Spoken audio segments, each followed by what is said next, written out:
Армысыз ағайын. Қазіргі таңда Өтебойдақ Тілеуқабылұлы бабамызды білетіндер кемде-кем. Оның себебі біріншіден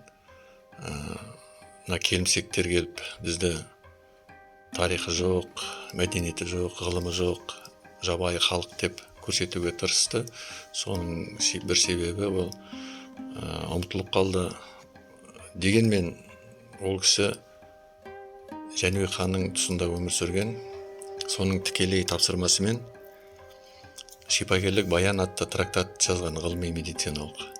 Сол трактат бойынша ол кісілерді емдеген, және өмір бойы сол трактатты толықтырып отырып, соны өзі әртүрлі эксперименттер жүргізіп, далада, ұлы даламызда біздің өте алдын қатарлы медицинаны жөнге қойған кісі. Оның шипагерлік баян еңбегіндегі көптеген нәрселер тек қазір ғана ашылып жатыр әлемдік заманауи медицинада.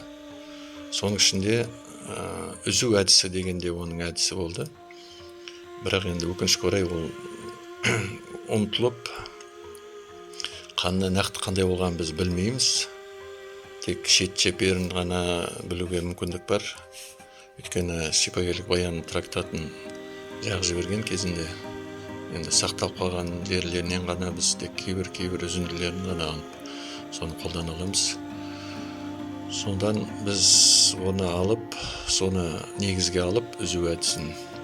Соның негізінде басқа ұлттардан, басқа халықтардың әдістерін алып, басқа да әртүрлі заманауи әдістерді қосып, қазір жандандырып, сол үзу әдісін толықтырып, қайтадан өмірге келтіріп жатқан күйіміз бар. Әрине, ол қазіргі біздің үзу әдісімізбен сол кездегі Өтебойдақ Тілеуқабылұлы бабамыздың кезіндегі үзу әдісімен екеуі сәйкес келе бермейді. Оны түсіне білу керек.